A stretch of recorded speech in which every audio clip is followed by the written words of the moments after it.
አንድ ሚሊዮነር ነጋዴ ወደ ወይን እርሻው ሲመለስ መላው ዓለሙን ቀጥ የሚያደርግ ትዕይንት ተመለከተ። እናታቸው ከሞተች ጊዜ ጀምሮ ላለፉት 3 ዓመታት በፍጹም ዝምታ ውስጥ የነበሩት 2 መንታ ሴት ልጆቹ በወይን ተክሎቹ መካከል እየሮጡ በደስታ ይስቃሉ። ነገር ግን እውነተኛው ድንጋጤ የመጣው ከነሱ ጋር ማን እንዳለ ሲያይ ነው። እሱ ስሟን እንኳን በቅጡ የማያውቃት አዲሷ የቤት ሰራተኛ። በጥቂት ቀናት ውስጥ ይህች ሴት ምርጥ ቴራፒስቶችና የሱ በቢሊዮን የሚቆጠር ገንዘብ ሊመልሱት ያልቻሉትን የልጆቹን ደስታ እንዴት ልታገኘው ቻለች? ነገር ግን ማንም ያልጠበቀው በዚያ ጸጥተኛ መኖሪያ ቤት ውስጥ ታላቅ ጦርነት ሊጀመር መሆኑን ነበር። እውነቱ በመጨረሻም በምግብ ጠረጴዛው ላይ ሲፈነዳ ህፃናቱ ራሳቸው ያንን ቤተሰብ ለዘላለም የሚቀይር የአባታቸውን ማንነት የሚፈትን ጥልቅ ሚስጥር ይገልጣሉ። ለመሆኑ ይህ ሚስጥር ምንድነው? አባትየውስ ከገንዘቡና ከልጆቹ ፍቅር የትኛውን ይመርጣል? እስከ መጨረሻው ተከታተሉት። ሰላም ውድ ቤተሰቦቻችን እንደምን አላችሁ?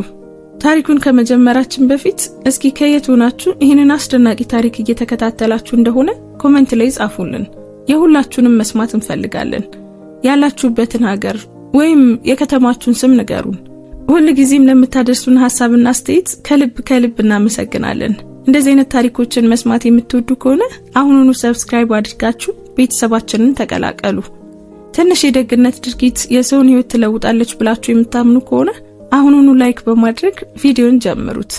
የእናንተ አንድ ላይክ ለቻናላችን እድገት ትልቅ ዋጋ አለው።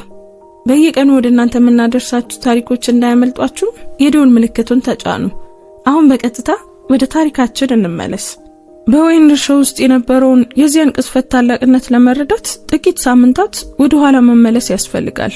የአልቡከርኪ መኖሪያ ቤት እንደ ቆመ ሰዓት ዝምተኛ ትክክለኛነትን ይሰራ ወደ ነበረበት ጊዜ ሸለቆን የሚቆጣጠረው በድንጋይና በመስታወት የተገነባው ግዙፍ ህንጻ ቤት ሳይሆን ለተከለከለ ትዝታ ክብር የተገነባ መካነ መቃብር ነበር። በየማለዳው ፀሐይ መስኮቶቹን በለበሱት ከባድ የቬልቬት መጋረጃዎች ውስጥ አልፋ መንገዷን ለመክፈት ትሞክራለች።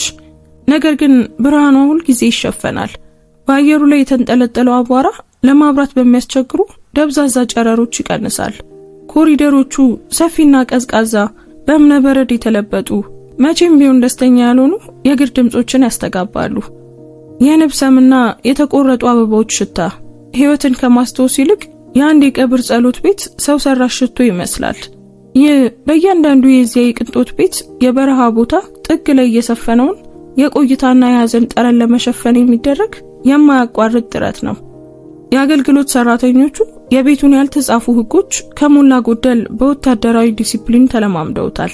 በክፍሎች ውስጥ እንደ ጥላ ይንቀሳቀሳሉ። የተቀደሰውን ዝምታ እንዳያፈርሱ ጫማዎቻቸው በጨርቅ ተሸፍነዋል። ንግግሮቻቸው የሹክሹክታ ያህል ነበሩ። በሮች በአክብሮት ጥንቃቄ ይዘጋሉ እና ትዕዛዞች ማንኛውም የሰው ልጅ ግንኙነትን አስፈላጊነት በሚያስቀር ቅልጥፍና ውስጥ ይከናወኑ ነበር። በመኖሪያ ቤት ውስጥ የነገሰው ሰላም መረጋጋት ሳይሆን የሌሉበት ጸጥታ ነበር። ሁሉም ከገጹ በታች እያደባ የሚያውቁትን ህመም የመቀስቀስ ፍርሃት የጫነው ጸጥታ። እያንዳንዱ ነገር የተመደበለት ቦታ አለው እና ያ እያንዳንዱ ስሜት በጥብቅ በታፈነበት የቀዘቀዘ ዓለም ፍጹም ስርዓት ነበር። ማንኛውም ድንገተኛ፣ ማንኛውም ያጋጣሚ የሚመጣ ሳቅ ወይም ማንኛውም ከመጠን በላይ የሆነ እንቅስቃሴ እንደ ጥሰት ይቆጠር ነበር። ሪካርዶ ያለ ቃል ላወጀው ዘላለማዊ ሐዘን እንዳለማክበር ይታይ ነበር። በዚህ ቁጥጥር ስር ባለው አጽናፈ ሰማይ እምብርት ውስጥ የሪካርዶ ቢሮ ይገኛል። እሱ የሱ እውነተኛ ምሽግ ነበር። ማንም በማያነባቸው መጽሐፍት የተሞሉ መደርደሪያዎች፣ በማዋጎን የእንጨት ግድግዳዎች የተለበጠ ጨለማ ክፍል ነበር። እዚያ በአንድ ግዙፍ ዴስክ ጀርባ ከገዛ ስሜቶቹ መስቀልቅል ይሸሸግ ነበር። በቀዝቃዛውና በማይራራው የቁጥሮች አመንኪዮ ውስጥ መጽናናትን በማግኘት በተሰሉ ልሆች፣ በምርት ሪፖርቶችና በገበያ ስልቶች ውስጥ በትኩሳት ይጠመቅ ነበር። የወይን እርሻዎቹ፣ የወይን ፋብሪካው፣ የቤተሰቡ ኢምፓየር የሱ ፍጹም ሰበብ ሆኗል። እዚያ ላለመገኘት፣ የልጆቹን ባዶ አይኖች ላለመጋፈጥ የሚጠቀምበት ሰበብ ስራ። እንደ አባትነቱ ግዴታው ቁሳዊ የወደፊት ህይወታቸውን ማረጋገጥ እንደሆነ ያምን ነበር። ወይም ደግሞ እንደዛ ብሎ ራሱን ያሳምን ነበር። ነገር ግን የሀብት ቅርስን እየገነባ ሳለ የገዛ ቤተሰቡ ስሜታዊ መሰረት ጡብ በጡብ ቀን በቀን እየፈረሰ መሆኑን አልተገነዘበም። አባትነቱ ምንም አይነት ሙቀት ወደሌላቸው ተከታታይ ሜካኒካዊና ሩቅ ስርዓቶች ቀንሶ ነበር። በየምሽቱ ከራት በፊት ከ6 ዓመት ሴት ልጆቹ ክፍል ይልቅ የቅንጦት አሻንጉሊት መሸጫ ሱቅ የሚመስለው ሰፊና ንጹህ የልጆቹ መጫወቻ ክፍል ባጭሩ ይጎበኘው ነበር። ሙሉ በሙሉ ሳይገባ ደጃፉ ላይ ቆሙ። ዝም ብሎ ይመለከታቸዋል። ቢያትሪስና ጋብሪኤላ በመልካቸውና በተረሳ የመምሰል ሁኔታቸው አንድ አይነት የሆኑት ብዙ ጊዜ ወለሉ ላይ ተቀምጠው የሸክላ አሻንጉሊቶችና በውስብስብ ግንባታዎች ተከበው ያለ ምንም ድምጽ በአይናቸው ውስጥ ምንም አይነት የደስታ ብልጭታ ሳይታይ ይጫወታሉ። እሱም የተለማመደ ጥያቄ ያቀርብላቸዋል። ሁሉም ነገር ደህና ነው ትንሾቹ? እና እነሱም ቀና ብለው ሳይመለከቱ በትንሽ የጭንቅላት እንቅስቃሴ በአዎንታ ይመልሳሉ። ለሪካርዶ ያጸጥታ የሱ ስርዓት እየሰራ መሆኑን ደህንነታቸው የተጠበቀ እንደሆነ ማረጋገጫው ነበር። እሱ ዝምታውን ሳይሆን ታዛዥነቱን ነው ያየው። የልጆቹ ክፍል የቤተሰቡ ዝምተኛ አደጋ ማዕከል ነበር። በፓስቴል ቀለሞች የተቀቡ ግድግዳዎችና ንጹህ ነጭ የቤት ዕቃዎች እውነተኛ ያልሆነ የንጹህ ድባብ ፈጥረዋል። ነገር ግን አሻንጉሊቶቹ ውድና ብዙ ቢሆኑም ልክ ለመጠቀም ውዝግብ ለመፍጠር ህይወትን ለመቀስቀስ እንደሚፈሩ ሁሉ በሚያስገርም ስርዓት ይቀመጡ ነበር። ልጆቹ አይጫወቱም ነበር። አሻንጉሊቶቻቸውን ደጋግመው በማበጠር ወይም በሚያበሳጭ ዝግታ በማልበስ ተደጋጋሚ እንቅስቃሴዎችን ብቻ ያደርጉ ነበር። ጸብ የለም፣ ጩኸት የለም፣ ሩጫ የለም። ልጅነትን የሚገልጽ ምንም ነገር አልነበረም። ባህሪያቸው የቤቱን ሁኔታ ፍጹም ነጸብራቅ ነበር። ከተፈጥሮ ውጪ የሆነ መቆጣጠር፣ ሁሉንም የህይወት ክፍሎች ማፈን። በወርቅ መስታወት ውስጥ ያለ 2 ትናንሽ የሸክላ ምስሎች ነበሩ። ቆንጆች፣ ያልተነኩ እና በውስጣቸው ሙሉ በሙሉ የተሰበሩ። አንድ ሰው መስታወቱን እንዲሰብረው የሚጠብቁ። ሪካርዶ በፍቃደኝነት እውርነቱ ውስጥ ሆኖ ለመተርጎም ፍቃደኛ ያልነበረባቸው ትናንሽ የእርዳታ ጥሪዎች ነበሩ። ጠረጴዛው ላይ ልጆቹ ምግብ አብሳይዋ በጥንቃቄ ያዘጋጀችላቸውን ምግብ እምብዛም አይቀምሱም ነበር። አተርን በሹካ ወደ ጠረጴዛው ይገፋሉ። ወደ አፋቸው ምንም ሳይወስዱ ትናንሽ አረንጓዴ ክምሮችን ይገነባሉ። ጥብቅና ቀልጣፋ ሴት የነበረችው ሞግዚት በዕለት ተዕለት ሪፖርቷ ላይ በጭንቀት ማስታወሻ ይህንን ትነግረው ነበር። ነገር ግን ሪካርዶ ይህንን እንደ ህፃናት ቆንጆ ባህሪ ቆጥረው ነበር። ይበልጥ አሳሳቢ ነበረው ግን አይኑን ማየት አለመቻላቸው ነው። እሱ ሲያናግራቸው አይኖቻቸው ወደማይታወቅ የግድግዳ ወይም የወለል ነጥብ ያመራሉ። ልክ የሱ መኖር ከመጠን በላይ ኃይለኛ፣ ለመሸከም በጣም ከባድ ህመም የሆነ ይመስል ነበር። እሱ ረቂቅ ግን ደግሞ ጥልቅ ግንኙነት መቋረጥ ነበር። ከሱ ለመጠበቅ ያቆሙት የማይታይ ግንብ ነበር። በህይወታቸው መሃል የነበረው ቁስል የእናታቸው ስም ሉሲያ ነበር። ማንኛውም መጥቀስ ምንም ያህል ንጹህ ቢሆንም በከባድና በሚቆርጥ ዝምታ ይቀበል ነበር። አንድ አዲስ ሰራተኛ ህጎቹን ሳያውቅ እመቤቷ አንድን አበባ ምን ያህል ተወድ እንደነበር አስተያየት ቢሰጥ ሪካርዶ ባይኑ ያጠፋውና ደም በሚያቀዘቅዝ ድርቅ ርዕሱን ይቀይረው ነበር። ህፃናቱ የተከለከለውን ስም ሲሰሙ ልክ የቀዘቀዘ አየር በክፍል ውስጥ እንዳለፈ ሁሉ በግልጽ ይኮማተራሉ። እሱ በትዝታ ህመም ውስጥ እየጠበቃቸው እንደሆነ ያምን ነበር። ነገር ግን እሱ በትክክል እያደረገ ያለው እናታቸውን ወደ መንፈስ፣ ፍቅሯን ወደ ፍርሃትና እፍረት ምንጭነት ወደ ተለወጠ የማይጠራ መኖር መቀየሩን ነበር። ማስታወስ አደገኛ እንደሆነ፣ የሌለን ሰው መውደድ ስህተት እንደሆነ እያስተማራቸው ነበር። በዚህ ታፍኖ በነበረ አካባቢ ውስጥ ነበር ክላራ ሜንዲዝ በጽዳት ሰራተኞች መካከል የነበረን ክፍት ቦታ ለመሙላት በኤጀንሲው በኩል የተቀጠረችው። በመጀመሪያዎቹ ሳምንታት ውስጥ እንደ ጥላ ነበረች። ልክ እንደ ሌሎቹ ሁሉ በቤት ውስጥ በጥንቃቄ የምትንቀሳቀስ፣ በግራጫ ዩኒፎርም የተሸፈነች፣ ማንነቷ የማይታወቅ ሰው። ማንም የተለየ ትኩረት አልሰጣትም። ለሪካርዶ እሷ በክፍያ ዝርዝሩ ላይ ያለች ስም ብቻ ነበረች። ለሞግዚቷና ለሌላው አገልግሎት ሰራተኛ እሷ አሁንም የመኖሪያ ቤቱን ውስብስብ የዝምታና የእገዳ ካርታ መማር ያለባት አዲስ ወጪ ሰራተኛ ነበረች። ክላራ በበኩሏ ትመለከታለች። ሁሉ ጊዜ የተዘጉ መጋረጃዎችን ታያለች። ከጠረጴዛው ላይ በምታነሳቸው ሳህኖች ላይ ያልተነካውን ምግብ ታስተውላለች። በምታጸዳው እያንዳንዱ ክፍል ውስጥ የሚጨንቀው የአየር እጥረት ይሰማታል። አትፈርድም ነበር፣ ነገር ግን በጨርቅና በጽዳት ምርት ሊወገድ የማይችል የሐዘን ክብደት ተሰማት። በዕለት ተዕለት ተግባሯ ውስጥ ክላራ ትናንሽ የማመጽ ድርጊቶችን ሊሰሙ የማይችሉትን ማስተዋወቅ ጀመረች። ዋናውን ሳሎን ስታጸዳ መጋረጆቹን ከሚገባው በላይ ጥቂት ሴንቲሜትር ትከፍታለች። ይህም አንድ የዓመት ፀሐይ ጨረር ገብቶ በወለሉ ላይ እንዲጨፍር ፈቀደ።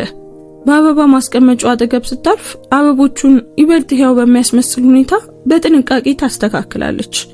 አንድ ቀን የመጫወቻ ክፍሉን ስታጸዳ ከእውነታው ጋር በእጅጉ የሚቃረነውን የሉሲያ ከልጆቹ ጋር ያለውን የደስታ ፎቶግራፍ ለማየት ላፍታ ቆመች። ሁሉም እንደሚያደርጉት አይኖቿን ከማዞር ይልቅ ለፎቶግራፉ ትንሽ ፈገግ አለች። ይህም የቅርብና ዝምተኛ የእውቅና ምልክት ነበር። ለማንም የማይታዩ ትናንሽ ድርጊቶች ነበሩ።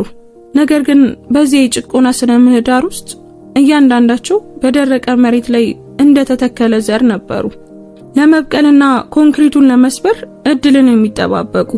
በወይን እርሻ ውስጥ ያ ወርቃማ ከሰዓት በፊት የአልቡከርኪ እርሻው ህይወት እንደዚህ ነበር። ስለ መካድ ፍጹም የተቀነባበረ ተውኔት።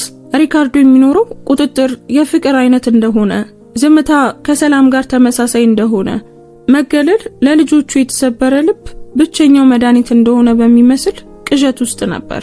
ከውጭ ዓለም ለመጠበቅ ምሽግ ገንብቶ ነበር። ነገር ግን እውነተኛው አደጋ ውጭ ሳይሆን እሱ ራሱ በገነባቸው ግንቦች ውስጥ መሆኑን አልተገነዘበም። አወቃቀሩ እንከን የለሽ፣ የዕለት ተዕለት ተግባሩ የማይሳሳት እና ዝምታው ሙሉ ነበር። ሁሉም ነገር በቦታው ነበር፣ እንደ እቅዱ እየሰራ። ነገር ግን እቅዱ በመሰረቱ የተሳሳተ ነበር እና አንድ ብቻ ነበር የሚያስፈልገው፣ ብልጭታ። እንደ ቀላል የልጅ ሳቅ በህመምና በፍርሃት መሰረት ላይ የተገነባው ህንጻ ሁሉ እንዲፈርስ ለማድረግ። በወይን እርሻ ውስጥ ከተገለጠው ነገር በኋላ ሪካርዶ ምንም አልተናገረም። ክላራንም አልጠየቀም፣ ልጆቹንም አልጠየቀም። ወደ መኖሪያ ቤቱ ተመልሶ ቢሮውን ዘጋ። ነገር ግን ከ3 ዓመታት ውስጥ ለመጀመሪያ ጊዜ በቁጥሮችም ሆነ በሪፖርቶች ውስጥ መጽናኛ አላገኘም። የልጆቹን ሳቅ ምስል በጭንቅላት ውስጥ እንደ ተደጋጋሚ ፊልም ይደጋግመው ነበር። እንዴት እንደሚተረጉመው የማያውቀው ተአምር ነበር። በሚቀጥለው ቀን መመልከት ጀመረ። ከቢሮ ጨለማ ውስጥ ሆኖ በግማሽ በተከፈቱ በሮች ውስጥ ክላራ ስትሰራ ይሰልላት ነበር። በቤት ውስጥ ስትንቀሳቀስ ያያት ነበር። እንደ ሰራተኛ ስራዋን እንደምትወጣ ሳይሆን በዝምተኛ ዓላማ ቦታዎቹን እንደምታኖር ሰው ነበረች።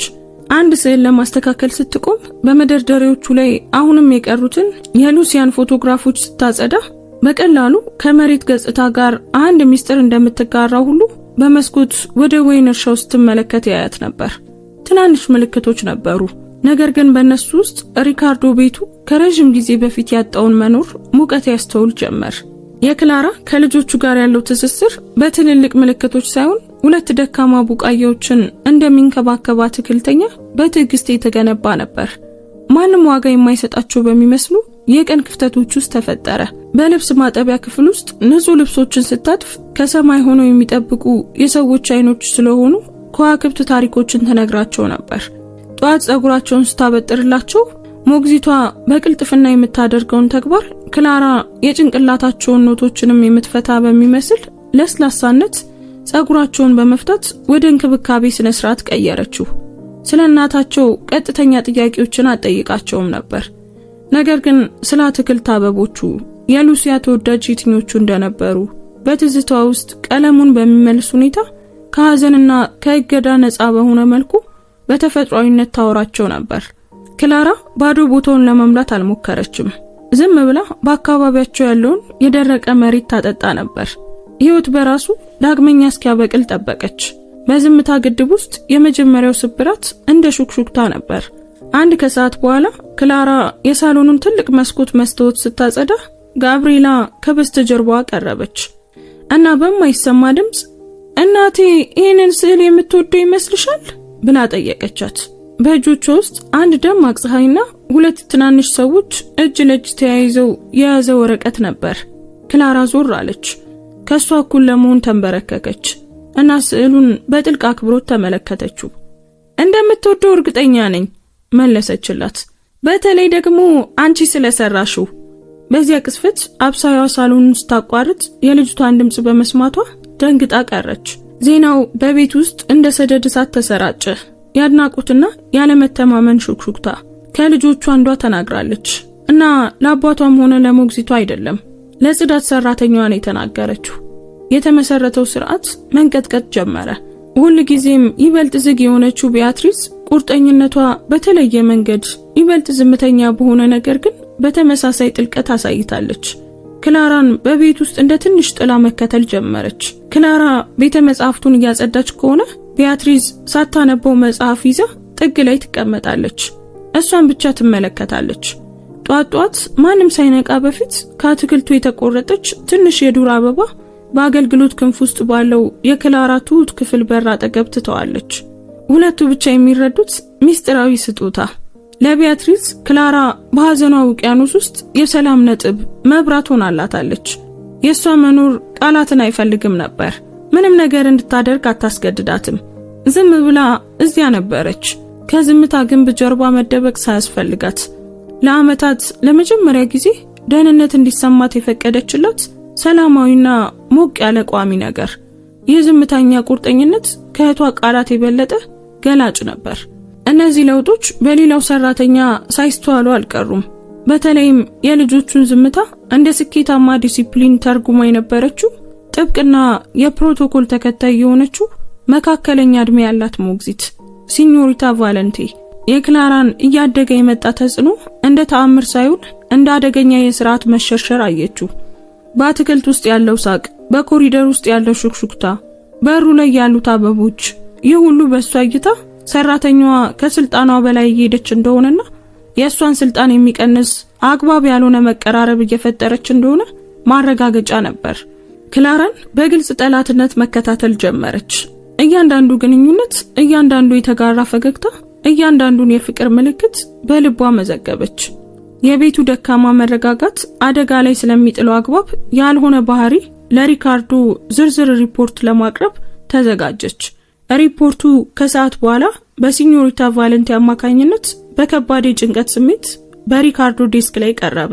ሰነዱ ክላራ እንዴት ልጆቹን ከዕለት ተዕለት ተግባራቸው እንደምታዘናጋቸው፣ እንዴት የዲሲፕሊን ጉድለት ያለበትን ባህሪ እንደምታበረታታ እና የሷ ከመጠን ያለፈ መቀራረብ ለስሜታዊ እድገታቸው እንዴት ጎጂ ሊሆን እንደሚችል ከሞላ ጎደል በክሊኒካዊ ትክክለኛነት ይዘረዝራል። ከጥቂት ሳምንታት በፊት የነበረው ሪካርዶ ወዲያውኑ እርምጃ ይወስድ ነበር። ክላራን ወደ ቢሮ ጠርቶ ቦታዋንና ግዴቷን በቀዝቀዛ ሁኔታ ያስታውሳት ነበር። ነገር ግን ያንን ሪፖርት ያነበበው አሁን የተለየ ሰው ሆኖ ነበር። የወይን እርሻው ምስል አሁንም በአይኑ ላይ ተቀርጾ ቀርቷል። በሞግዚቷ ቃላት ውስጥ እውነተኛ ጭንቀትን ሳይሆን እንደ የድሮ ስርዓት በማይረዳው አዲስ ነገር ለመተካት ያለውን ፍርሃት ተመለከተ። ለመጀመሪያ ጊዜ በገዛ ህጎቹ ተጠራጠረ። ሪፖርቱን አጥፎ መሳቢያ ውስጥ አስቀመጠውና እሺ ግምት ውስጥ አስገባዋለሁ አላት። የሱ ምንም እርምጃ ለመውሰድ በራሱ ውሳኔ ነበር።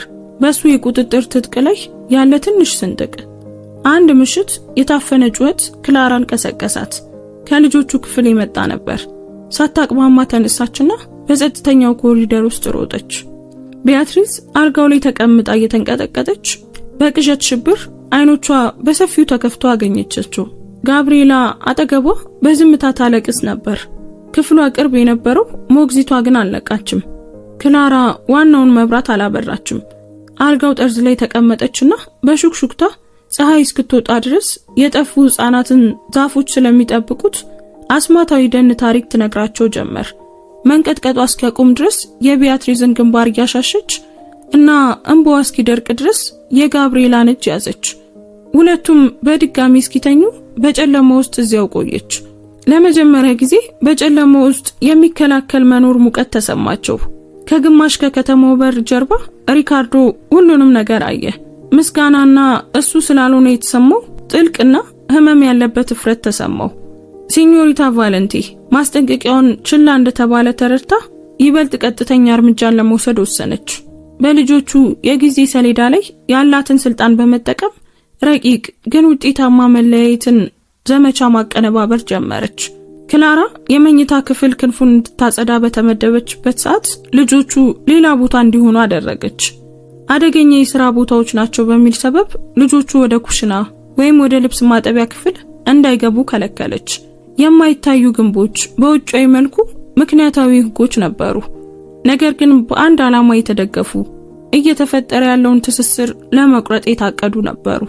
ክላራ በድንገት ከልጆቹ ጋር ለመገናኘት ያላት እድል በኮሪደሮች ውስጥ የሚገኝ አላፊ ግንኙነት ብቻ ተቀነሰ። ሁልጊዜም በሞግዚቷ የነቃ እይታ ስር ነበሩ። መተንፈስ ጀምሮ የነበረው ቤት እንደገና እንደ እስር ቤት መሰማት ጀመረ እና ክላራ ያላት ቦታ ከገመተችው በላይ ደካማ መሆኑን ተረዳች። ልጆቹ ለዚህ አዲስ መለየት የሰጡት ምላሽ ፈጣንና አሳዛኝ ነበር። በአይኖቻቸው ውስጥ መብራት ጀምሮ የነበረው ብርሃን እንደገና ጠፋ። ከሲኞሪታ ቫለንቲ ጋር በሚደረጉ ትምህርቶች ወቅት ወደ ግዴለሽነት ሁኔታቸው ተመለሱ። በአንድ ቃል ወይም በቀላሉ በዝምታ ይመልሱ ነበር። ምግቡ እንደገና በሳህኖቹ ላይ መቅረት ጀመረ።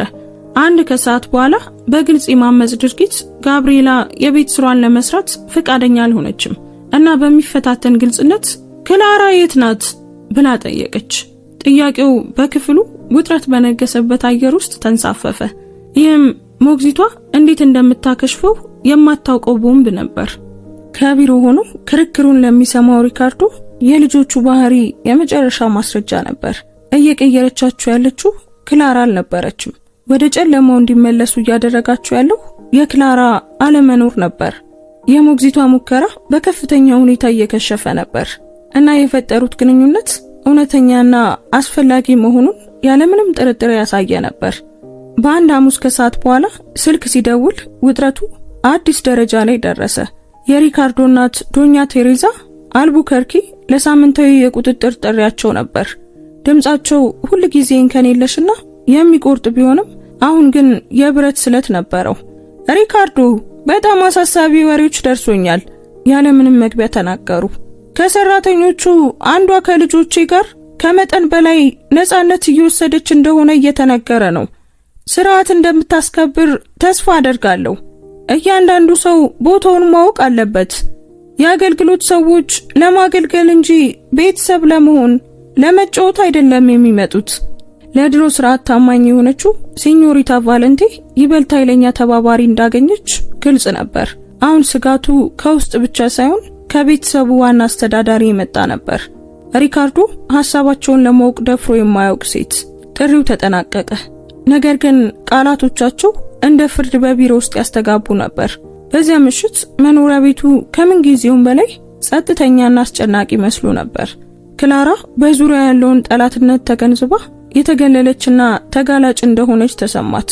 ማንኛውም የተሳሳተ እርምጃ ስሯን ሊያሳጣት እንደሚችል እና ከዚህ የከፋው ደግሞ በእሷ እንክብካቤ ስር ማገገም የጀመሩትን ልጆች እንደሚያርቃቸው ታውቅ ነበር። ወደ ክፍሏ ለመሄድ በመኝታ ክፍሎቹ ክንፍ ኮሪደር በኩል ስታልፍ በመንታዎቹ በር ፊት ቆመች። የሞግዚቷ ህግ ግልጽ ነበር፣ መቅረብ አልነበረባትም።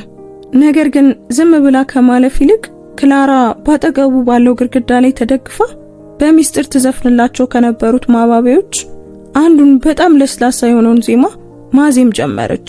ወደ ከዋክብት ስለሚጓዙ የወረቀት ጀርባዎች የሚናገር ጣፋጭ ዜማ ነበር። ከበሩ ማዶ ዜማውን ለመከተል በሚሞክሩ የሁለት ትናንሽ ድምጾች ዝምታው ተሰበረ። በኮሪደሩ ሌላኛው ጫፍ በጥላ ውስጥ ተደብቆ ሪካርዶ ትዕይንቱን ይመለከት ነበር እና በውስጡ በልጅነት ግዴታና በአባትነት ፍቅር መካከል ያለው ጦርነት በጣም ወሳኝ ደረጃ ላይ ደረሰ። የመመልከቻው ጊዜ እንደቀረበ ያውቅ ነበር። ውሳኔ መውሰድ ነበረበት እና ያ ውሳኔ ሁሉንም ነገር ለዘላለም ይለውጠዋል። የዶኛ ቴሬዛ አልቡከርኪ ወደ እርሻው መምጣት በበጋ መሃል እንደመጣ ቀዝቃዛ አየር ነበር። መኪናቸው እንደፊታቸው ገጽታ ጥብቅ የሆነ ሜታሊክ ግራጫ ቀለም ያለው ጀርመን ሰራሽ ሴዳን በዋናው መግቢያ ፊት ለፊት ቆመ። ጉብኝት ሳይሆን ቁጥጥር ነበር። የ70 ዓመት አዛውንት ቀጥ ያሉና ከመንገዱ አቧራ ነፃ የሚመስል እንከን የለሽ ልብስ ይለበሱ። አንዲት ንግስት ሩቅ የሆነን ቅኝ ግዛት እንደምትጎበኝ አይነት ስልጣን ከመኪናው ወረዱ። እይታቸው የቤቱን ፊት፣ አትክልቶቹን ዳሰሰ። እናም በመጨረሻም ደጃፉ ላይ በሚጠብቃቸው በልጃቸው ሪካርዶ ላይ አረፈ። ሞቅ ያለ እቅፍ አልነበረም። ጉንጩ ላይ ያለ ፈጣን መሳም ብቻ ነበር። ይህም ከፍቅር ይልቅ መደበኛ ስነ ስርዓትን የሚመስል ምልክት ነበር። አየሩ ራሱ በዝምተኛ ፍርዳቸው ክብደት የከበደ መሰለ እና በመኖሪያ ቤት ውስጥ ማሰብ የጀመረው ደካማ የህይወት ድባብ ቅዝቃዜውን በመፍራት ተኮማተረ። የመጀመሪያው የትችት አስተያየታቸው ለመድረስ ብዙም አልቆየም። ከሳሎኑ ትልቅ መስኮት ያልተነካ የሻይ ኩባያ በእጃቸው ይዞ በአትክልት ስፍራ ውስጥ ያለን አንድ ትዕይንት ተመለከቱ። ይህም ሊታወቅ በማይችል ግን በሚቆርጥ አለመስማማት ግንባራቸውን እንዲቋጥሩ አደረጋቸው። ክላራና ልጆቹ ከዴይዚ አበቦች ትንሽ አክሊል እየሰሩ ሳሩ ላይ ተቀምጠው ነበር። ቢያትሪስ ጉንጯ ላይ የአፈር እድፍ ባለበት ሁኔታ አክሊሉን በእህቷ ራስ ላይ ለማድረግ ስትሞክር ትስቃለች። የንጹህ ሕፃንነት ምስል፣ ቀጥተኛና ያልተዝረከረከ ደስታ ይታይ ነበር። ለዶኛ ቴሬዛ ግን ይህ የውከትያው ምስል ነበር። የህጎች መፈራረስ የማይካድ ማስረጃ። የልጅ ልጆቻቸው የአልቡከርኪ ስም ወራሾች እንደ ገበሬ ልጆች ሳር ላይ ሲንከባለሉ እና አንዲት ሰራተኛ አደገኛና ሙሉ በሙሉ ከቦታው ውጪ እንደሆነ የሚቆጥሩትን መቀራረብ ስታበረታታ አዩ። ወደ ሪካርዶ ዞር ብለው እንደ ቬልቬት ለስላሳ ነገር ግን እንደ መስታወት ስለታም በሆነ ድምጽ እንዲህ አሉ። ልጄ፣ እዚህ ጋር ዲሲፕሊን በጣም የላላ ይመስላል። ያ የመጀመሪያው ውጋት የረቂቅ ግን የማይለወጥ የግፊት ዘመቻ መጀመሪያ ብቻ ነበር። በራት ሰዓት ዶኛ ቴሬዛ ስለ ልጆቹ የዕለት ተዕለት ተግባር፣ ስለ ትምህርታቸው፣ ስለ ሰራተኞቹ አስተዳደር አታላይ ጥያቄዎችን በመጠየቅ ውይይቱን እንደ ጄኔራል ይመሩት ነበር። እያንዳንዱ ጥያቄ የተሸሸገ ትችት ነበር። እና ይቺ ሴት ክላራ በልጅ ልጆች የትምህርት ላይ ተጽዕኖን ለማሳደር ምን ያህል ብቃት አላት? ጠየቁ። በእርግጥ መልስ አልጠበቁም። በሪካርዶ አይምሮ ውስጥ ጥርጣሬን እየዘሩ ነበር። ለዘር ሐረጉ ለታይታ ያለበትን ግዴታ እያስታወሱት ነበር። እያንዳንዱ ሰው ሊኖረው ስለሚገባው ቦታ አክብሮት እንዳይቀንስ ርቀትን የመጠበቅን አስፈላጊነት ደጋግመው ይነግሩት ነበር። እያንዳንዱ ቃል በክላራና በልጆቹ መካከል ሊገነቡ በሚሞክሩት ግንብ ላይ ተጨማሪ ጡብ ነበር። በባህልና ሰው ምን ይላል በሚል ፍርሃት የተገነባ ግንብ። ሪካርዶ ቀጥ በሚያደርገው ስሜታዊ የተኩስ ልውውጥ ውስጥ ራሱን አገኘው። በአንድ በኩል የእናቱ ድምጽ በጭንቅላት ውስጥ ያስተጋባል። ከልጅነቱ ጀምሮ ለመታዘዝ የተማረው ስርዓትን፣ ቁጥጥርን፣ እሱ ራሱ በቤት ውስጥ ሊጭነው የሞከረውን ሊተነብይ የሚችል ዓለምን የሚወክል ስልጣን ያለው ዜማ ነበር። ስለ ዲሲፕሊን እና ስለ ታይታ የቀረቡት ክርክሮች ታማኝነቱን ለማሳየት የማይፈቅድ የኢምፓየር ወራሽ ስሜቱን ነክተውታል። ነገር ግን በሌላ በኩል የገዛ አይኖቹ የማይካድ ማስረጃ ነበሩ። የልጆቹ ሳቅ፣ በአይናቸው ውስጥ የተመላለሰው ብሩህነት፣ ከዓመታት ዝምታ በኋላ የመጀመሪያ ቃላቶቻቸው ቢያትሪዝ እና ጋብሪላን በተመለከተ ቁጥር የክላራ ተጽዕኖ ተጨባጭ ውጤትን ያይ ነበር። ይህም ማንኛውም ቴራፒስት ወይም ማንኛውም ጥብቅ የዕለት ተዕለት ተግባር ያላሳካው ፈውስ ነበር። እንዲሁን ተምሮ ባደገበት ሰውና አባት ለመሆን በጣም በሚናፍቀው ሰው መካከል ተቀደደ። ክላራ በጥልቅ ስሜታዊ ብልህነቷ የአየሩን ለውጥ ወዲያውኑ ተገነዘበች። የዶኛ ቴሬዛ መገኘት በእያንዳንዱ የቤቱ ጥግ ላይ የሚታይ ጥላ ነበር። የሚገመግም እይታቸው በኮሪደሮች ውስጥ ሲከተላት ይሰማታል። ወደ ክፍል ስትገባ የሰራተኞች ንግግር በድንገት ሲቆም ትገነዘባለች። አሁን በዋና አስተዳዳሪዋ ድጋፍ የተበረታታችው ሞግዚቷ ሲኞሪታ ቫለንቴ የድሮ ደረቅነቷን መልሳ አግኝታለች።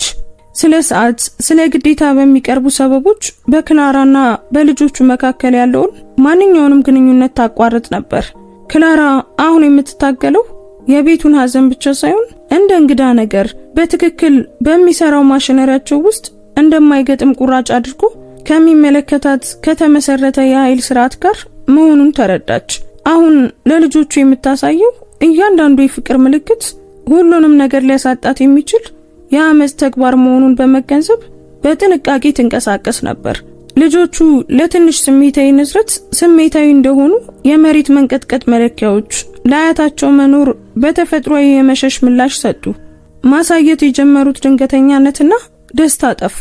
በቀድሞ ጸጥታ በትንሽ ስሪት ተተካ። ጠረጴዛው ላይ እንደገና አይኖቻቸውን ዝቅ ያደርጋሉ። ለዶኛ ቴሬዛ ጥያቄዎች የማይሰሙ የአንድ ቃል መልሶችን ይሰጣሉ። በኮሪደሮች ውስጥ መሮጣቸውን አቆሙ። ሳቃቸውም ጠፋ። እንደገና ወደ ሹክሹክታ ተቀየረ። በማዕበሉ መሃል የደህንነት መልህቃቸው አሁንም እዚያ መሆኑን ማረጋገጥ እንደሚፈልጉ ሁሉ ክላራን በአይናቸው ይፈልጓት ነበር። የነሱ ወደ ኋላ መመለስ ለሪካርዶ በጣም ህመም ያለውና ገላጭ ማስረጃ ነበር። እናቱ ልታድሰው የመጣችው ስርዓት በእውነቱ እነሱን ሊያጠፋቸው የነበረው ያው መርዝ ነበር። የአያታቸው መኖር ሰላምን ሳይሆን ገና ማምለጥ የጀመሩበትን የእስር ቤት ትዝታ ነው ያመጣው። ግጭቱ አንድ ከሰዓት በኋላ በቤተ መጽሐፍ ውስጥ በትንሽ ነገር ግን ትርጉም ባለው ክስተት ተገለጠ። ክላራ የሉሲያ የነበረ አንድ የድሮ የተረት መጽሐፍ አግኝታ ጥግ ላይ ለተቀመጡት ልጆች በዝግታ እያነበበችላቸው ነበር። ዶኛ ቴሬዛ ወደ ክፍሉ ገቡና የክላራን ድምጽ ሲሰሙ በድንገት ቆሙ። ያ መጽሐፍ ትክክል አይደለም፣ አየሩን በሙላ ቀዝቃዛ ድምጽ ተናገሩ። እሱ የእናታቸው ነው፣ መንካት የለብሽም። ቀረቡ። መጽሐፉን ከክላራ እጅ ወሰዱና በመጨረሻ ምልክት ወደ መደርደሪያው መለሱት። ልጆቹ የራሳቸው መጽሐፍት አሏቸው፣ እኔ ራሴ ነኝ የገዛሁላቸው። የድርጊቱ ጭካኔ በቃላቱ ሳይሆን በዓላማው ውስጥ ነበር። በእነሱ ቁጥጥር ስር ያልሆነ ማንኛውንም ያለፈ ታሪክ ግንኙነት ማጥፋት፣ ገና ያገኙትን የእናታቸውን ቁራጭ መንጠቅ። ልጆቹ አላለቀሱም። ዝም ብለው ሁሉንም ነገር ከበር ሆኖ በተመለከተው የሪካርዶን ነፍስ በሚሰብር የሐዘን ስሜት ዝም ብለው ቆሙ። ያ ክስተት የሪካርዶን ጥልቅ የሞራል ግጭት አባባሰው።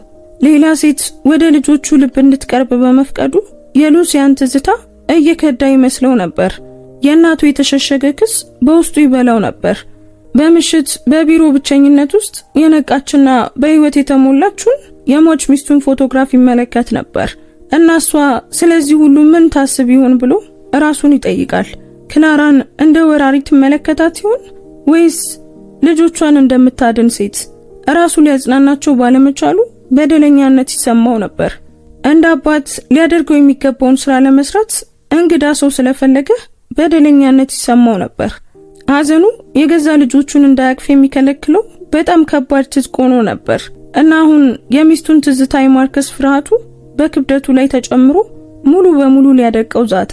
ነገር ግን ያንን ህመም ያለው ጥርጣሬ ማፍረስ የጀመረው የክላራ ድርጊት ነበር።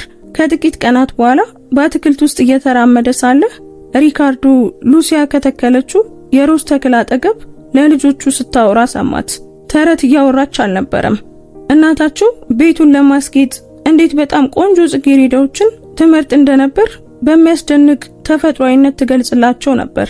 ከዝናቡ በኋላ የደረቅ መሬት ሽታ እንዴት ትወድ እንደነበር፣ ስለ ሉሲያ እንደ መንፈስ ወይም እንደ ተከለከለ ነገር ሳይሆን እንደ ሕያውና ሞቅ ያለ መኖር የህይወታቸው ዋነኛና ደስተኛ አካል አድርጋ ታወራ ነበር። ክላራ ሉሲያን እየተካች አልነበረም። እሱ ሊያደርገው ባልቻለው መንገድ ትዝቷን በአሁን ጊዜ ውስጥ እየሸመነች በህይወት እያቆየቻት ነበር። በዚያ ቅስፈት ሪካርዶ ለሚስቱ እውነተኛ ክህደት ልጆቹ ሌላውን እንዲወዱ መፍቀድ ሳይሆን ትዝቷ የህመምና የዝምታ ምንጭ እንዲሆን መፍቀድ መሆኑን ተረዳ። ሆኖም የዶኛ ቴሬዛ ትዕግስት አልቆ ነበር። በዚያው ምሽት ልጆቹ ከተኙ በኋላ ሪካርዶን በቢሮ ውስጥ አስጨነቁት። ውይይቱ መቋረጥ እንደማይችል ለማመላከት በሩን ከኋላቸው ዘጉ። ይህ በጣም ርቆ ሄዷል ሪካርዶ አሉ፣ ድምጻቸው ምንም አይነት ሙቀት በሌለው ሁኔታ። ያቺ ሴት በልጆቹ ጭንቅላት ውስጥ አደገኛ ቅዠትን እየፈጠረች ነው እና የዚህን ቤት ስልጣንም እያዳከመች ነው። ነገውኑ ታባረራታለህ ወይም ደግሞ በማይመች መንገድ እኔ ራሴ ጣልቃ ለመግባት እገደዳለሁ። ይህ ስለ ቤተሰቡ ጥሩ ስም ነው። የልጅ ልጆቼ ካልተገባ ተጽዕኖ ለመጠበቅ ነው። ምርጫው ያንተው ነው ሪካርዶ። ነገር ግን እንዳላስጠነቀቅኩ እንዳታስመስል። ማስፈራሪያው ግልጽ ነበር።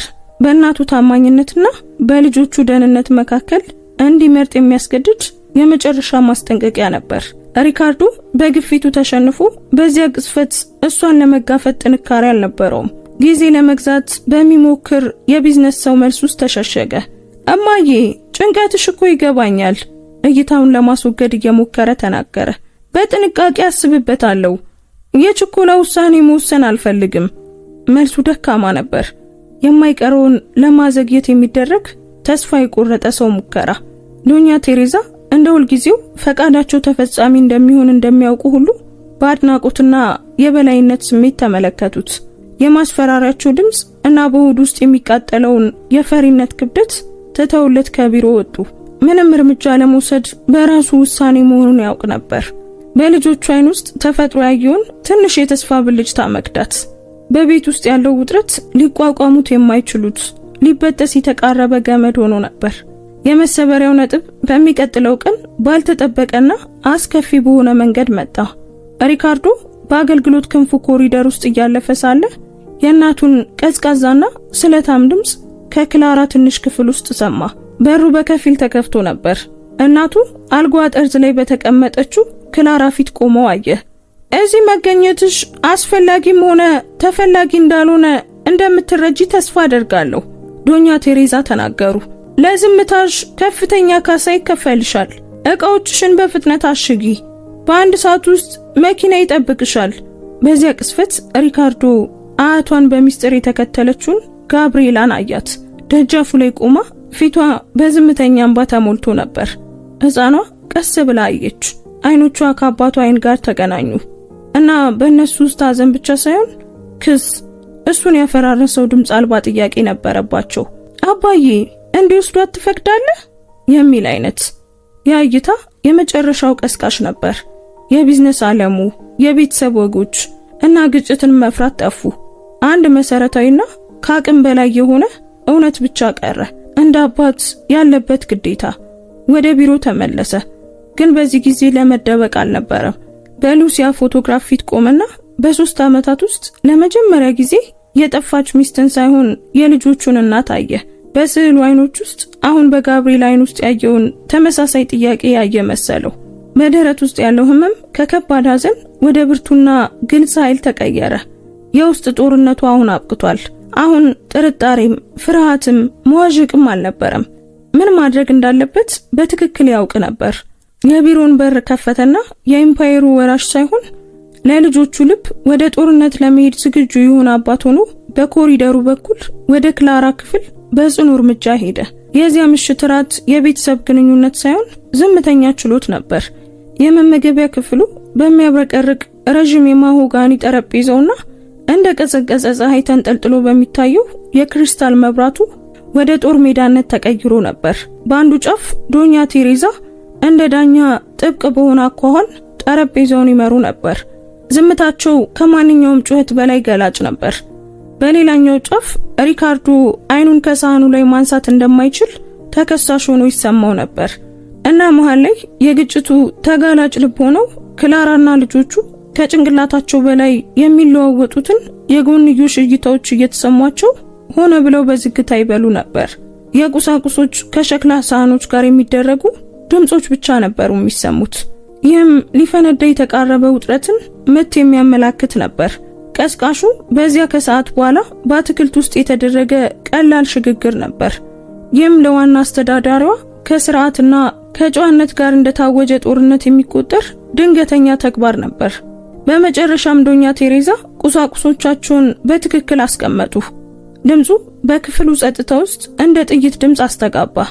ክላራን ሆነ ብለው ችላ በማለት ቀዝቃዛ አይኖቻቸውን ሪካርዶ ላይ አሳረፉ። ሪካርዶ ብለው ጀመሩ። ድምጻቸው ቢላዋ የሸሸገ የሐር ሹክሹክታ ነበር። ይህ ሁኔታ በጣም እንዲረዝም ፈቅደናል። ይህች ሴት አሉ ወደ ክላራ አቅጣጫ ለመመልከት ሳይሞክሩ የልጆቹን ጭንቅላት በቅዠት እየሞላች ህመማቸውን ካልተገባ መቀራረብ ጋር እየደበላለቀች ነው። ስለሷ ስለ ዓላማዎቿ ምንም የምናውቀው ነገር የለም። ከደሞዝ በላይ የሆነ ነገር እየፈለገች ሊሆን ይችላል። ክሱ በአየር ላይ ተንሳፈፈ። መርዛማና የተሰላ ነበር።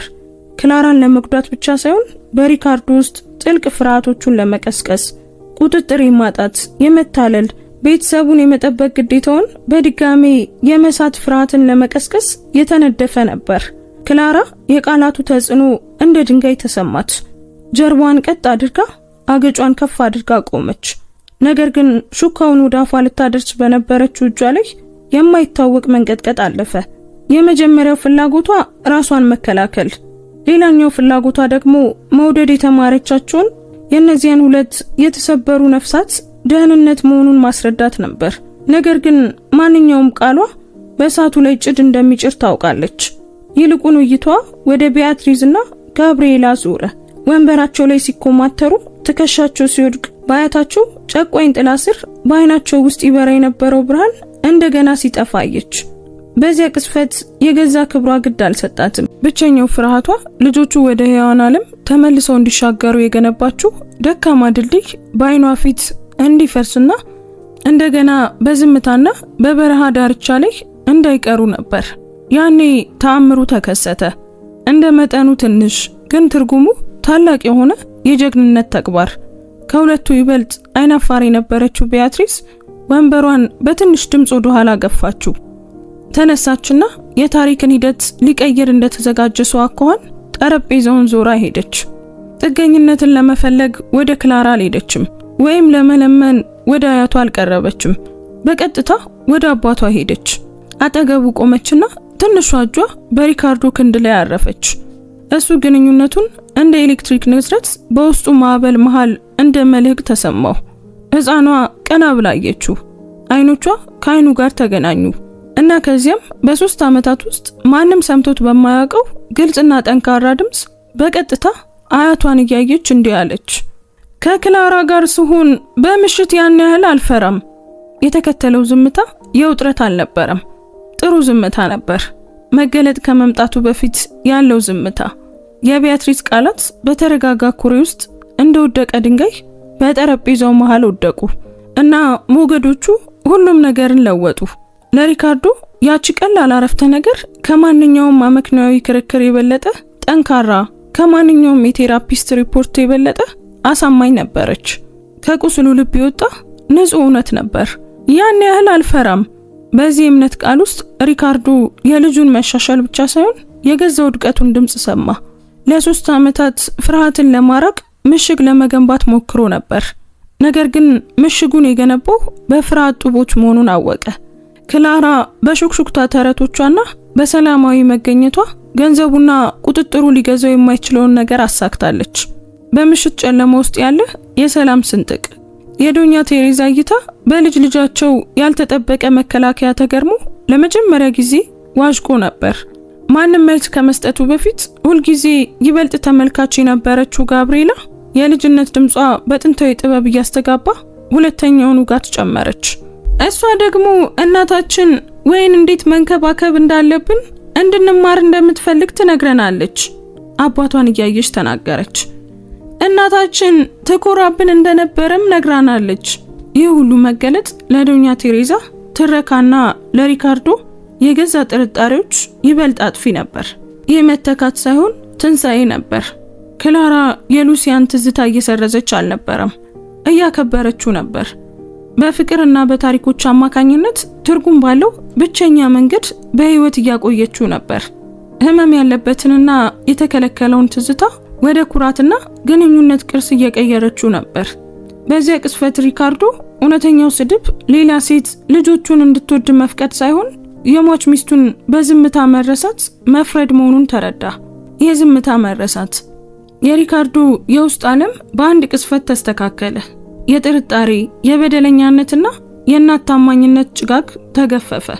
ብሩህና ግልጽ እውነት ብቻ ቀረ። ሪካርዶ ቆመ። እንቅስቃሴው ዝግ ያለ ቢሆንም ከአያቱ ስም ወይም ከባንክ አካውንቱ ሳይሆን እውነተኛ ግዴታው ምን እንደሆነ በስተመጨረሻም ከተረዳባት የማይናወጥ እምነት የመነጨ ስልጣን ነበረው። እናቱን ተመለከተ። በህይወቱ ለመጀመሪያ ጊዜ ሊታዘዛት የሚገባትን የቤተሰብ መሪ ሳይሆን በገዛ ጥብቅ ሕጎቿ የታሰረች የተሳሳተች ሴት ሆና ታየችው። ለ40 ዓመታት ገዝቶት የነበረውን እሷን የማሳዘን ፍርሃት በነነ። በምትኩም የተረጋጋና ብርቱ ኃይል ተተካ። ሊናገራቸው ያሰባቸው ቃላት የቤተሰቡን መሰረት እንደሚንዱ ያውቃል። ነገር ግን እውነተኛ ቤትን መገንባት የሚችሉት እነዚህ ቃላት ብቻ እንደሆኑም ተረድቷል። እማዬ ይበቃል አለ። ድምፁ የተረጋጋ ቢሆንም በጠረጴዛው ዙሪያ ያሉትን ሁሉ ትንፋሽ የማስቆም አቅም ነበረው። ለ3 ዓመታት ይህንን ቤትና የልጆቼን ሐዘን ልክ እንዳንዱ ድርጅቴ በቁጥጥር በራቀ ስሜትና ስርዓት አልበኝነትን በመፍራት ለማስተዳደር ሞከርኩ፣ ግን በከፍተኛ ሁኔታ ከሸፍኩ። ውድቀቱን በይፋ ማመኑ የመጀመሪያው እውነተኛ የጥንካሬ ተግባር ነበር። ወደ ክላራ ዞር አለ። እይታው ሰራተኛን እንደሚገመግም አለቃ ሳይሆን የማይከፈል ዕዳ እንዳለበት የሚያውቅ ሰው እይታ ነበር። ክላራ የትም አትሄድም፣ እዚህ ትቆያለች ነገር ግን ቦቷ እንዲታወቃት እንደምትደረግ ሰራተኛ አይደለም። እኔ ያልቻልኩባቸውን ባሳካች ሰውነት ትቆያለች። ለልጆቼ ድምጻቸውን የመለሰችላቸው በመሆኗ የዚህ ቤተሰብ ማገገሚያ ወሳኝ አካል ሆና ትቀጥላለች። እያንዳንዱ ቃል በአሮጌው መዋቅር ላይ እንደ መዶሻ ይመታ ነበር። ውሳኔው ተወስኗል። መስመሩ ለዘላለም ተሻግሯል። ሪካርዶ ወደ ልጆቹ ቀረበና ለመጀመሪያ ጊዜ ያለምንም መዋዠቅ በሁለቱም እጆቹ አቀፋቸው። እቅፉ ይቅርታም ቃል ኪዳንም ነበር። ትናንሽ አካላቸው በሱ ላይ ሲረታ ተሰማው። ይህም ለ3 ዓመታት ሲጠብቀው የነበረ መገዛት ነበር።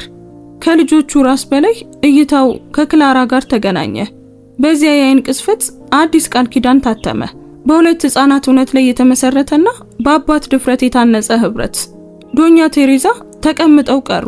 ፊታቸው ያለማመንና የቆሰለ ኩራት ጭንብል ለብሷል። በልጃቸው ላይ የነበራቸው የእድሜ ልክ ቁጥጥር አክትሟል። በአንድ ራት ብቻ ሁሉም ነገር ተሰባብሯል። በመመገቢያ ክፍል ውስጥ እንደገና ዝምታ ሰፈነ። ነገር ግን የውጥረት ዝምታ ሳይሆን ከርዕደ መሬት በኋላ ምን እንደቆመና ምን ለዘላለም እንደሚፈርስ ለማየት የሚደረግ መጠባበቅ ነበር። ከራት በኋላ ያለው ምሽት እንቅልፍን ሳይሆን ማዕበል ካለፈ በኋላ የሚኖር እንግዳ የሆነ እርጋታን አመጣ። ሪካርዶ በገዛ ቤት ውስጥ እንደ መንፈስ እየተዘዋወረ ተጭኖት ከነበረውና መኖሩንም ካላወቀው የትጥቅ ክብደት በመገላገሉ እንግዳ የሆነ ቅልጥፍና ተሰማው። የእናቱ ስልጣን ጠፍቷል። ሆኖም ከዚህ ነፃነት በታች ድምፅ አልባ ድንጋጤ ነበር። የሚያውቀው ብቸኛ ምሰሶ ለባህል መገዛቱን አፍርሷል። አሁን ደግሞ እንዴት እንደገና መገንባት እንደሚጀምር የሚያሳይ ካርታ ሳይኖረው በአሮጌው ህይወቱ ፍርስራሽ ላይ ቆሟል። በበሩ ስር በወጣች ትንሽ የብርሃን ጭረት ተስቦ ከልጆቹ ክፍል በር ፊት ቆመ። ያልታወቀው ነገር ፍርሃትና አዲስ ተስፋ በውስጡ ይጋጩ ነበር። በሩን ባልተለመደ ለስላሳነት ገፋው። በውስጥ ያየው ትዕይንት ትንፋሹን አስቆመው። ክላራ ተረት እያወራች ወይም ማባቢያ እየዘፈነች አልነበረም። ምንጣፉ ላይ ተቀምጣ ልጆቹን በሁለቱም ጎኖቿ አቅፋቸዋለች። በጉልበቷ ላይ ደግሞ እሱ ራሱ ለማየት ስለሚታመም በቢሮ መቆለፊያ ውስጥ ደብቆት የነበረው የድሮ የፎቶ አልበም ነበር። የመኝታ ክፍሉ መብራት በገጾቹ ላይ ሞቅ ያለ ብርሃን ሲያሳርፍ ሉሲያ ሽርሽር ላይ፣ ልደት ላይና በደስታ ስታቅፋቸው የሚያሳዩ ምስሎችን ያደምቅ ነበር። ክላራ አታውራም። ምስሎቹ የገዛ ታሪካቸውን እንዲናገሩ በማክበር ገጾቹን በዝግታ ትገልጣለች። ልጆቹ አያለቅሱም ነበር። ፎቶግራፉን በሰላማዊ ጉጉት ይመለከታሉ። ትናንሽ ጣቶቻቸው የእናታቸውን የፊት ቅርጽ በወረቀቱ ላይ ይዳብሳሉ። ይህ የማስታወስ ስርዓት እንጂ የለቅሶ ተግባር አልነበረም። ሙሉ በሙሉ ትጥቅ ያስፈታው የዝምታ ፍቅር። ሪካርዶ ወደ ክፍሉ ገባ። እርምጃው በምንጣፉ ተውጧል። ለመጀመሪያ ጊዜ የቤቱ ባለቤት ሳይሆን ወደ ተቀደሰ ስፍራ የገባ እንግዳ የሆነ መሰለው። ከዓመታት ርቀትና ስልጣን በኋላ ለመጀመሪያ ጊዜ አጠገባቸው ተንበረከከ። ምን እያደረጋችሁ ነው ሲል ጠየቀ። ድምፁ የጎረነነ ነበር። ክላራ ቀና ብላ አየችው። በዓይኖቿ ውስጥ ድንጋጤ ወይም ፍርሃት አልነበረም። ጥልቅ የሆነ እርጋታና ርህራሄ ብቻ ነበር። እያስታወስን ነው መለሰች። ያለፈውን ታሪክ ለማየት ካልደፈርን የወደፊት ህይወታችንን መገንባት አንችልም። ልጆቹ እናታቸውን መርሳት አያስፈልጋቸውም ሚስተር ሪካርዶ። የሚያስፈልጋቸው እናታቸውን ለማስታወስ የሚሰጥ ፍቃድ ነው። የቃላቶቹ እውነት በጣም ቀላልና አጥፊ ስለነበር ሪካርዶ ከእግሩ ስር መሬት የተከፈተ መሰለው። ለ3 ዓመታት ያህል መርሳት ጥበቃ መስሎት ያንን ፈቃድ ከልክሏቸው ነበር። ነገር ግን መርሳት የጭካኔ ሁሉ ጥግ እንደሆነ አላስተዋለም። ዝምታውን የሰበረችው ጋብሪኤላ ነበረች። ሉሲያ በዱቄት ተለውሳ እየሳቀች ያለበትን ፎቶ አሳየችው። ክላራ እናቴ ኩኪዎችን መስራት ትወድ ነበር ብላለች ስትል አባቷ የዓለምን ትልቅ ሚስጥር እንደምትነግረው አየችው። የደስታ እድፍ በውሃና በሳሙና ስለሚጠፋ መቆሸሻችን ምንም አይመስላትም ነበር ብላለች። ይህች ትንሽ የቤት ውስጥ ትዝታ ሪካርዶን እንደ መገለጥ መታችው። እሱ በሐዘን ደርብ ስር ቀብሮት የነበረ ትዝታ። ክላራ ግን ቆፍራ አውጥታ ለልጆቹ እንደ ሕያው ሀብት መልሳላቸዋለች። እሱ ሉሲያን የሚያስታውሳት በታመመችበትና በሌለችበት ወቅት እንደነበር፣ ክላራ ግን የህይወቷን የሳቋንና የዱቄቱን ሉሲያን እንደመለሰችላቸው ተረዳ። በዚያ ቅስፈት የሐዘኑ ግንብ ተናደ። ሉሲያን ክልክል በማድረጉ ትዝታዋን አርክሶት ነበር። ያ የጣለው ትዝታ ሰላም ሳይሆን መርዝ ነበር፣ ልጆቹን ቀስ በቀስ የሚገድል መርዝ። ያኔ ዝምተኛዋ ቢያትሪስ ወደሱ ዞረች። የሉሲ አይኖች ያሏት ልጁ በጥልቀት አየችው። ትንሿ እጇ አልበሙን ትታ የሱን እጅ ጨበጠች። አባዬ ስለ እናቴ ማውራት ያልፈለግን መስሎ ነው አለችው። እያንዳንዱ ቃል በልቡ ላይ እንደሚወድቅ የእውነት ጠብታ ነበር። አንተ ግን እንድናወራ አትፈልግም ነበር አባዬ። ስለሚወዱት ሰው ማውራት ካልተቻለ በየቀኑ እንደገና እንደሚሞት ይቆጠራል። ከክላራ ጋር ግን እናቴ ተመልሳ መጣች። መገለጡ ፍጹም ነበር። ለእውነተኛ ሚስቱ የሚሰጠው ክብር በዝምታ መቃብር መገንባት ሳይሆን መንፈሷንና የህይወት ፍቅሯ በልጆቿ ሳቅና ታሪኮች ውስጥ እንዲፈስ መፍቀድ መሆኑን ተገነዘበ። በየቀኑ በጥቂቱ መሞት የሚለው ቃል በሪካርዶ አእምሮ ውስጥ አስተጋባ። ለ3 ዓመታት በስራና በቁጥጥር የገፋው ሐዘን በመጨረሻም አሸነፈው። ተሰበረ። በጩኸት ሳይሆን መላ አካሉን በሚያናውጥ የዝምታ ለቅሶ። እንባው ስለ ሚስቱ፣ ስለ ልጆቹ፣ ነገር ግን ከሁሉም በላይ ስለ ገዛ ሞኝነቱ ፈሰሰ። ክላራ የሱን ሙሉ መሸነፍ ብታይም ምንም ሳይገደው ሪካርዶ ልጆቹን አቀፋቸው። ይቅር በሉኝ ሲል በለቅሶ በተሰበረ ድምፅ ተማጸነ። ይቅር በሉኝ ልጆቼ፣ ትክክል ናችሁ።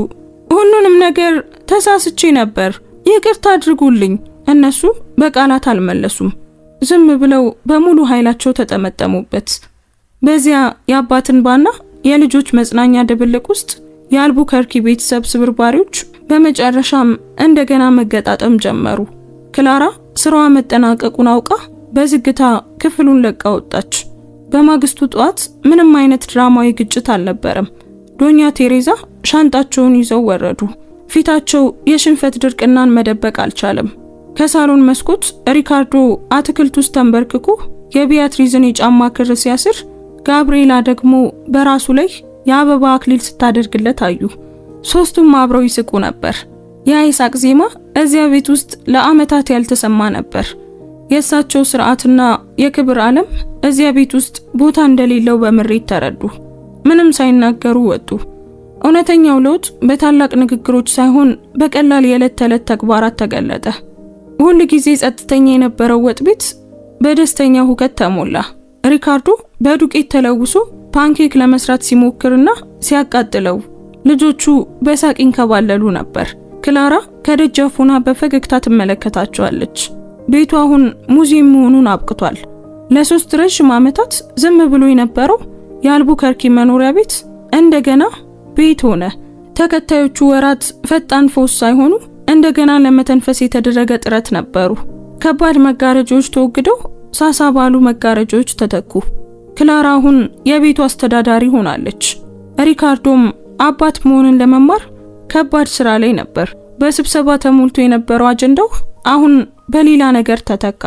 ከቆንጆ ልጆቼ ጋር ቁርስ መብላት፣ አትክልት ስፍራ ውስጥ መጫወት። ድርጅቱ ያለሱ ቁጥጥር እንደማይፈርስ ተገነዘበ። ከልጆቹ ጋር አትክልት ቦታ ሲሄድ ስለ ምርት ሳይሆን እናታቸው ቅጠል አይታ ወይኑ መቼ እንደሚበስል እንዴት እንደምታውቅ ይነግራቸዋል። እያንዳንዱ ታሪክ የሉሲያን ትዝታ በህይወታቸው ውስጥ እንደ ወርቅ ክር የሚሸምን ነበር። ጉዞ ሁልጊዜ አልጋ ባልጋ አልነበረም። መሳሳቶችና የድሮ ልማዶች ብቅ የሚሉባቸው ጊዜያቶችም ነበሩ። ነገር ግን ሪካርዶ ይቅርታ መጠየቅን፣ አለማወቁን ማመንና በልጆቹና በክላራ መመራትን ተማረ። በትናንሽ ነገሮች ደስታን ማግኘት ጀመረ። ቁጥጥርን ትቶ ስሜቱን መግለጽ ጀመረ። ከነርሱ ጋር አብሮ ሳቀ፣ አብሮም አለቀሰ። ያጋጠመው ግልጽነትና ተጋላጭነት ከስልጣን ሳይሆን ከፍቅር የሚመነጭ ጥንካሬ ሰጠው። ከዚያም መኸር መጣ። የወይን ጠጅ በዓል ደረሰ። ላለፉት ዓመታት ይህ በዓል ለሪካርዶ የህመም ወቅት ነበር። የዘንድሮ ግን የተለየ ነው። እርሻው በደስታ ተሞልቷል። ቢያትሪዝና ጋብሪኤላ በነጭ ልብስ አጊጠው በእንግዶች መሃል ይሮጡ ነበር። አሁን እነሱ የቤቱ ድምቀቶች ነበሩ። ከባድ ክረምት ካለፈ በኋላ ህይወት ሁልጊዜም ዳግም እንደምትበቀል ሕያው ምስክር ሆኑ። እነሱ የቤቱ ድምቀቶች ነበሩ። ከባድ ክረምት ካለፈ በኋላ ህይወት ሁልጊዜም ዳግም እንደምትበቅል ሕያው ምስክር ሆኑ። ፀሐይ ስትጠልቅ ሪካርዶ መድረክ ላይ ወጣ። ልጆቹን እጃቸውን ይዟል። ዘንድሮ የተማርኩት ትልቅ መኸር ከመሬት የሚሰበሰበው ሳይሆን በቤተሰብ ልብ ውስጥ በፍቅርና በትዕግስት የሚበቅለው መሆኑን ነው በማለት ተናገረ። በዓሉ ተጠናቀቀ። መብራቶች ጠፉ። በአራቱ መሃል አሁን የአለቃና የሰራተኛ ግንኙነት አልነበረም። ስም ባይኖረውም ጠንካራና ዘላለማዊ የሆነ አዲስ ትስስር ተፈጥሯል። ክላራ በትከሻው ላይ ተደገፈች። እሱም ልጆቹን ወደ ራሱ ይበልጥ አቀረባቸው። የአልቡከርኪ ቅርስ አሁን በባንክ አካውንት ሳይሆን ፍቅር ቤት ባገኘበት በዚያ ቅስፈት ተጻፈ። ውድ ቤተሰቦቻችን የዛሬው ታሪካችን በዚሁ ተጠናቋል። እስኪ ታሪኩን እንዴት አገኛችሁት? ምንስ ተማራችሁበት? ኮሜንት ላይ ሐሳብ አስተያየታችሁን ጻፉልን። ትንሽ የደግነት ተግባር የሰውን ሕይወት ይለውጣል ብላችሁ የምታምኑ ከሆነ ላይክ እና ሼር አድርጉት። እንደዚህ አይነት ታሪኮችን መስማት የምትወዱም ከሆነ አሁኑኑ ሰብስክራይብ በማድረግ ቻናላችንን ተቀላቀሉ።